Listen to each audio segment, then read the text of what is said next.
조갑제 TV 시청자 여러분 안녕하십니까. 2020년 6월 29일 저녁 7시입니다. 1987년 6월 29일 노태우 당시 민정당 대통령 후보가 놀라운 발표를 합니다. 6.29 선언이죠. 직선제 개헌을 받아들이겠다. 공정한 선거 관리를 하겠다. 김대중 씨를 사면 복권하겠다. 국민 기본권을 보장하겠다. 언론 규제를 철폐하겠다. 지방자치와 사회단체의 자유를 보장하겠다. 정당 활동의 보장을 하겠다. 그리고 사회 정화를 하겠다. 이 8개항을 선언합니다. 핵심이 대통령 직선제 개헌이었습니다. 그래야 그에 지금 현행 헌법 제6공화국 헌법이 개정이 되고 상당히 큰 대목의 개헌 작업이었기 때문에 나라의 틀을 바꾸는 그런 개헌이 이루어지고 대통령 5년 단임제가 되고 그해 12월 대통령 선거가 있었습니다. 그래야 1로 3김이라고 그래가지고 노태우 그리고 김영삼, 김대중, 김종필 대결을 해가지고 36.6%로서 당선이 되었습니다. 야권이 분열되었죠. 그래야 민주화 실천 시대를 열었습니다. 그 전까지는 민주화를 요구하는 시절이었습니다. 그러나 88년부터는 대통령이 민주화를 실천하는 시대였습니다. 노태우 대통령은 민주화를 실천한 대통령입니다. 김영삼, 김대중은 민주화를 요구했던 사람이고, 그리고 노태우 대통령은 민주화를 실천한 점이 차이가 있습니다. 이 87년 6.29 선언은 민주투쟁 시대를 민주실천 시대로 바꿀 수 있었는데, 그것은 뭐냐면은 그 힘이 어디서 나왔느냐?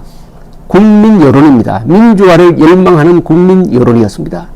그리고 서울 올림픽을 반드시 성공시키겠다는 열망도 그 안에 있었습니다. 나라를 부수겠다는 파괴적 열망이 아니었습니다. 그런데 전두환 대통령 그리고 노태우 차기 대통령 후보는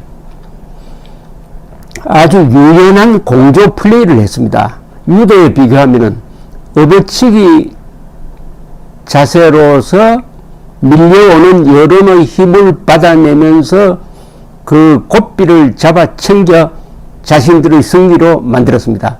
놀라운 도박을 한 게 6.29 선언입니다. 6.29 선언 3일 전에 있었던 대규모 시위에는 전국적으로 수십만 명의 시민들이 참여했으나 전두환 정권의 공권력 또한 강했습니다. 제가 그때 무교동 거리로 나갔더니 김영삼 씨가 간단하게 경찰에 붙들려 가지고 닭장차에 태워지는 것을 볼 수가 있었습니다. 공권력이 무너지지 않았어요. 그저 6월 18일의 대시위에서는 부산시청이 밤중에 몰려든 군중에 의해서 함락될 위기에 처하기도 했습니다. 다음날 전두환 대통령은 비상계엄령 선포를 준비하고 군대 출동 명령을 내립니다. 그러다가 마지막에 생각을 바꿉니다.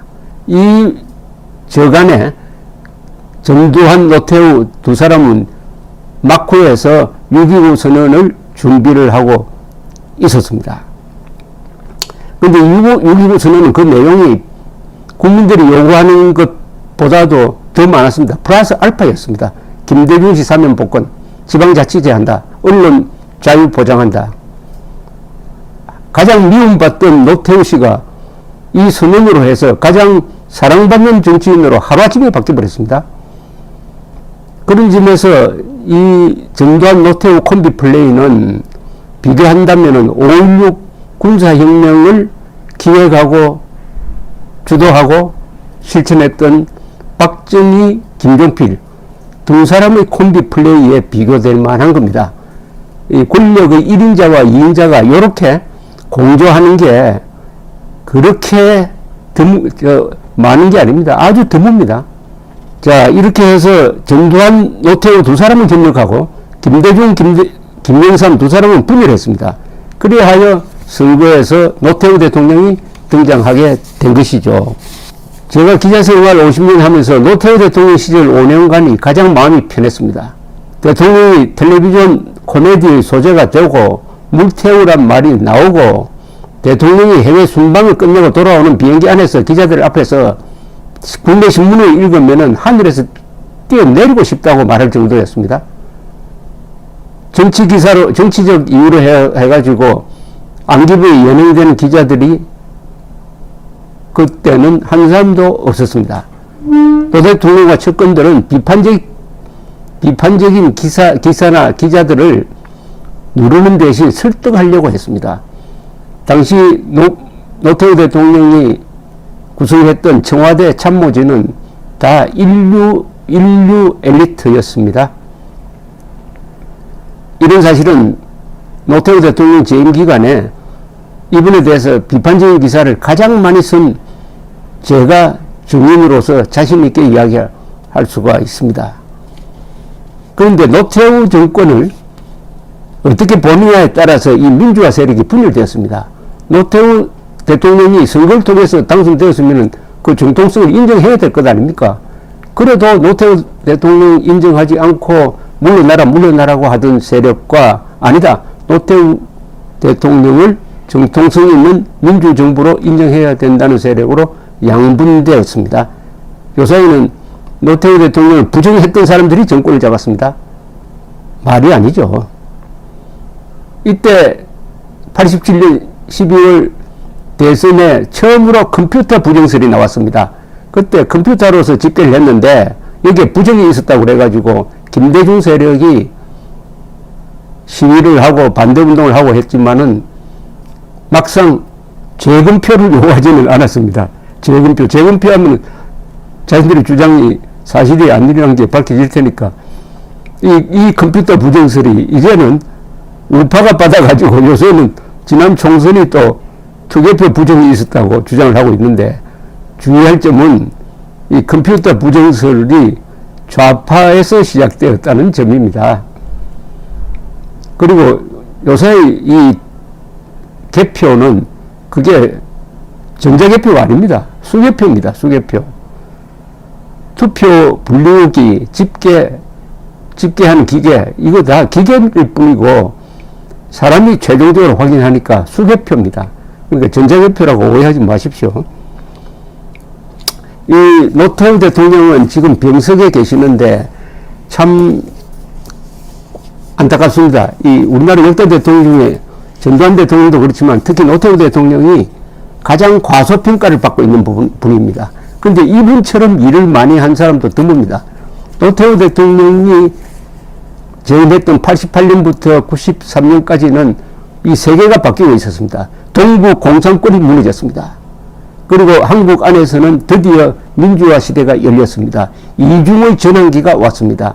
이것을 노태우 대통령은 슬기롭게 이용을 했습니다. 첫째, 북방정책을 폈습니다. 북방정책을 펼 수 있었던 것은 88년 서울올림픽의 성공이었습니다. 서울올림픽을 계기로 해가지고 그 준비하는 과정에서 또 서울올림픽을 통해서 한국은 세계로 열렸습니다. 서울은 세계로, 세계는 서울로, 또 그 서울올림픽이 대성공을 했습니다. 그때 박세직 조직위원장의 공이 큽니다. 물론 서울올림픽은 유치를 결정한 전두환, 그리고 유치 작전을 총괄한 노태우 대통령이 또 초대 조직위원장을 했습니다. 그리고 그 게임을 할 때의 조직위원장 박세직, 그리고 여러 가지 아이디어를 많이 제공했던 이효령 씨 같은 사람들이 힘을 합쳐가지고 역대 최고의 올림픽을 만들었습니다. 그때 올림픽 주제가 hand in hand. 이건 역대 올림픽 주제가 중에서 최고로 꼽힙니다. 모든 점에서 또 수익도 올렸어요. 지금도 서울 올림픽 때 지은 시설은 지금도 잘 활용이 되고 있습니다. 서울 올림픽을 계기로 해가지고, 그리고 당시에 동부 공산권에 큰 변화가 일어나니까 노태우 대통령이 북방정책을 펴니다. 헝가리와 수교하고, 나중에 소련과 수교하고, 드디어 92년에는 중국과 수교합니다. 이 찬스를 놓치지 않았어요.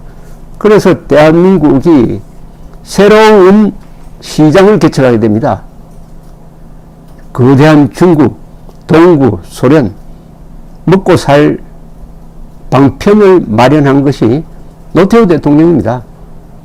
서울올림픽이 가져다 준 선물이었죠. 또 그 찬스를 잘 활용을 했죠. 국내적으로도 경제가 지금 기준으로 하면 잘 되었습니다. 그런 혼란기 속에서도. 노태우 대통령 공적 중에서 여러 가지가 많습니다. 이분처럼 참 일을 많이 한 분도 드물 겁니다. 신도시 건설, 200만 호 주택 건설, 도시 문제, 주택 문제가 노태우 대통령 시절에 거의 해결이 되었고, 또 인프라를 많이 깔았습니다. 서해안 고속도로, 특히 영종도 공항, 그리고 KTX를 기획해가지고 결정했죠. 등등. 그리고 이분이 계실 때 대한민국은 외채를 다 갖고도 남을 만한 채권을 갖고 있었으니까 순채권 국가로 바뀝니다. 외채 망국론이 사라지는 순간이었습니다. 그리고 국민의료보험제도를 확대를 했고 국민연금제도 확대하고 이분의 공이 뭐 이렇게 적으면 많습니다. 제가 한번 메모만 해봤습니다. 노태우 대통령의 공을 한번 메모를 해보니까 이렇게 됩니다. 대통령 직선제 개헌, 정치활동의 자유보장, 언론 자유 확대, 사회단체 자율적 운영 보장, 노사관계 자율화, 여성 권익 보호, 지방자치 시작, 서울올림픽 성공, 또 유엔 가입을 했습니다. 북한과 유엔 동시 가입을 했습니다. 외교 대통령이죠. 한중 한소 수교, 동북 공산권 국가 수교, 한미적 공동체 통일 방안, KTX 영종도 공항, 도로, 항만 등 사회 간접 자본 확충, 서해안 개발, 5대 신도시 및 주택 272만 호 건설, 전국민 의료보험화, 중학교 의무교육 확대, 정교조를 불법화했네요. 노태우 대통령이 정교조를 불법화했습니다. 이걸 나중에 김영삼 대통령이 1000몇 명의 해직 교사를 다시 복귀시키고 김대중 때 정교조를 합법화했습니다. 노태우 대통령이 잘한 거죠. 아니, 대한민국에 반대하고 헌정 질서에 반대하는 교사들이었습니다. 노태우 대통령이 아주 무른 사람으로 알려져 있지만 그렇지 않습니다. 또 범죄와의 전쟁 선포를 해가지고 굉장히 줄였습니다. 범죄 발생률을 줄였습니다. 그래서 이분이 대통령을 할 때가 사회 혼란이 별로 없었어요. 물론 노사분계는 있었지만은 기본 질서를 무너뜨리는 그런 것은 없었습니다. 그 정도의 안정을 유지하면서 권위주의 시대를 민주화 시대로 바꾸는 것은 매우 드문 예입니다. 그래서 노태우 대통령이 외유 내강이고 참을성이 많은 사람이고 이분이 기본적으로 착한 사람입니다. 그러다가 퇴임한 이후에 비자금 사건이 터지고 그 이어서 5.18 이른바 역사 바로 세우기 재판을 통해서 감옥에 가고 하는 이런 고초를 겪었는데 저는 역사는 노태우 대통령을 전두환 대통령과 함께 제대로 평가할 것이라고 생각합니다. 기억만 살려도 이분이 한 일, 북방정책을 통해서 한국인이 활동할 수 있는 무대를 북한만 빼고 전 세계로 넓혀주었습니다. 특히 한중수교 그리고 정교조를 해산시키는 데까지 성공했는데 김영삼 때, 김대중 때 다시 살아남으로써 대한민국 미래 세대를 망가뜨리는 것을 막지 못한 점은 아쉬운 점이죠. 노태우 대통령이 지금 병석에 있고 그분을 모셨던 사람들의 발언권이 요새 약화되어 가지고 이분이 한 일을 제대로 알리지 못하니까 이 여론조사를 하면 노태우 대통령에 대한 평가가 너무 낮습니다. 그러나 일을 많이 한 기준으로는 이승만, 박정희, 전두환, 노태우 순이라고 저는 생각하는 사람입니다. 오늘이 6.25 선언 33주년입니다. 6.25 선언으로 오늘 우리가 사는 이런 자유민주주의 세계가 열렸습니다. 그러나 지금은 문재인 세력, 종북 좌익 세력, 김정은의 협박, 그리고 트럼프의 대혼란으로 위기에 처했습니다. 6.29 선언을 생각하면서 한국의 민주주의의 미래를 걱정합니다. 민주주의는 애국자와 독재자의 피를 마시면서 자라는 나무라고 했습니다. 애국자의 피를 많이 흘렸습니다. 특히 6.25 때 참전해가지고 한국의 민주주의를 공산주의자들로부터 지킨 수십만 명의 군인들의 피가 있습니다. 충분히 흘렸다고 봅니다. 이 앞으로 독재자의 피를 흘려야 되는데 이게 지금 국내에서 좌우 대결이 이렇게 극심해지고 있습니다. 그러나 6.25 선언을 만들어냈던 그런 상황이 오면은 또 전두환 노태우 같이 아주 절묘한 정치적 게임을 하는 정치인들이 나타날 수도 있는 것입니다. 상황이 인물을 만들어냅니다. 노태우 전 대통령 세계사적 대전환기에 민주화 실천과 북방정책이란 국가 대전략으로 한국인의 자유와 활동 공간을 확대한 사람이란 게 저의 평가입니다. 감사합니다.